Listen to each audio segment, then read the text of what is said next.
Vous êtes sans doute posé la question, est-ce que le monde de l'entreprise, le monde des affaires et le monde de la spiritualité sont deux mondes qui sont compatibles, deux mondes qui peuvent s'imbriquer?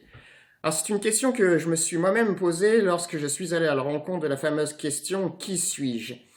Pour cela, j'ai pris mon bâton de pèlerin, comme on peut dire, voilà, et je suis allé à la rencontre de dirigeants qui ont eux aussi fait ce chemin de rencontre avec l'être qu'ils étaient.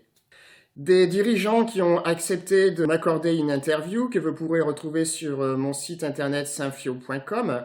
Et parmi tous ces dirigeants, il y a des dirigeants qui ont écrit des livres, et notamment trois qui m'ont particulièrement impacté.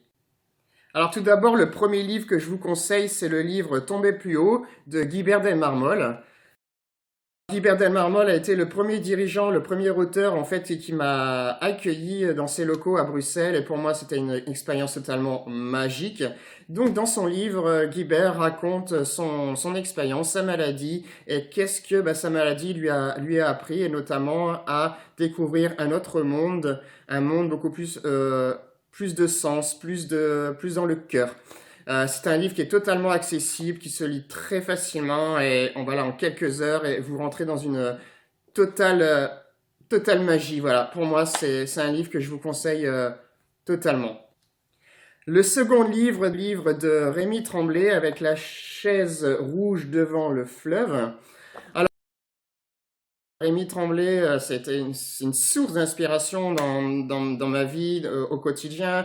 Rémi Tremblay est un ancien dirigeant, donc président de ADECO Canada. Et voilà, lui aussi est entré dans une voie de réconciliation avec lui-même et avec les autres. Et dans son livre, La chaise rouge devant le fleuve, il explique voilà, tout ce cheminement intérieur. Un livre qui est totalement aussi accessible, et ce que j'apprécie aussi, en fait, c'est les petites phrases écrites en gras, comme par exemple, voilà, ici je vous le montre, j'ai choisi de passer par la présence à ma respiration pour développer la présence au quotidien. Voilà, je vais vous en lire encore une autre. Si mon ego me fait souffrir, dois-je le guérir ou le faire fondre? Voilà, en fait, c'est un livre qui est totalement accessible. En quelques heures, vous pouvez le lire et vous allez entrer, pareil, dans un autre univers qui va pouvoir vous réconcilier avec le monde de l'entreprise et le monde de la spiritualité, de la connaissance de soi. Un troisième livre qui est aussi écrit par un autre dirigeant, c'est Luc Petit-Barrault, donc avec son livre Métamorphose d'un businessman. Alors, ce livre aussi a été une totale révélation avec ce que j'étais en train de vivre au quotidien. Et en fait, Luc Petit-Barrault raconte le récit d'un businessman qui est en pleine remise en question et qui va, pendant quelques jours, quelques moments, dans les montagnes, et va à la rencontre d'une magie au-delà de ce qu'on peut connaître avec nos propres yeux, avec nos propres oreilles.